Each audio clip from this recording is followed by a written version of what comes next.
Ils étaient une quarantaine d'agriculteurs à avoir répondu présent à cette session de la Chambre d'agriculture. Toutes les filières étaient représentées, mais cette année, c'est l'élevage qui est à l'honneur. Dans le pays d'Armance, il représente la majeure partie d'occupation des sols. Pourtant, à l'échelle départementale, l'élevage n'est à l'origine que de 10% du produit agricole. L'élevage, c'est plus de main-d'œuvre, plus de temps, plus de contraintes, plus de risques, avec quelquefois les maladies telles qu'on les a connues, le SB ou d'autres maladies. Par contre, il y a des atouts. Il y a le fromage Chaours qui est un des atouts forts puisqu'il permet une valorisation de l'ordre de 7 à 10% supérieure au prix moyen du lait. Il y a au niveau ovin des troupes importantes, 50 troupes, mais 50 troupes importantes, bien organisées, bien structurées. Et c'est, je crois, pour l'ensemble du département, un élevage très dynamique, très performant, qui permet de passer les étapes, passer les difficultés et de répondre un peu aux attentes de nos filières.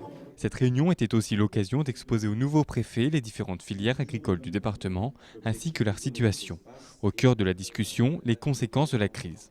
Aujourd'hui, on sait qu'on n'échappe pas à la crise donc au niveau de la consommation et sur un bon nombre de produits, eh bien, en effet, les stocks pèsent sur le prix.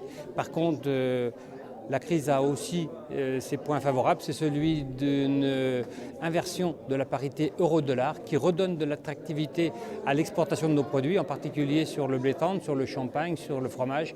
Il est évident qu'on a repris depuis 2-3 mois des parts de marché importantes qui redonnent un petit peu du baume au cœur et permettent de voir l'avenir avec un peu plus de sérénité. Mais l'avenir, c'est aussi la réforme de la politique agricole commune d'ici 2013. Un sujet d'inquiétude pour les agriculteurs au bois puisque l'Europe redistribuera ses aides aux 27 pays européens, dont certains ont plus grandes difficultés que la France. La grande inquiétude, c'est le budget, c'est-à-dire la disparition d'un budget qui permet d'accompagner et d'aider les agriculteurs. Alors après, ce qui a été dit est important de par les responsables syndicaux qui ont commencé à travailler et notre commission économique de Chambre d'agriculture. C'est la volonté de ne pas fermer la porte à une réorientation des aides, à un rééquilibrage des aides au niveau national avec plus de solidarité, peut-être plus de subsidiarité. Moi, j'insiste par contre pour qu'on puisse continuer à aider certaines filières.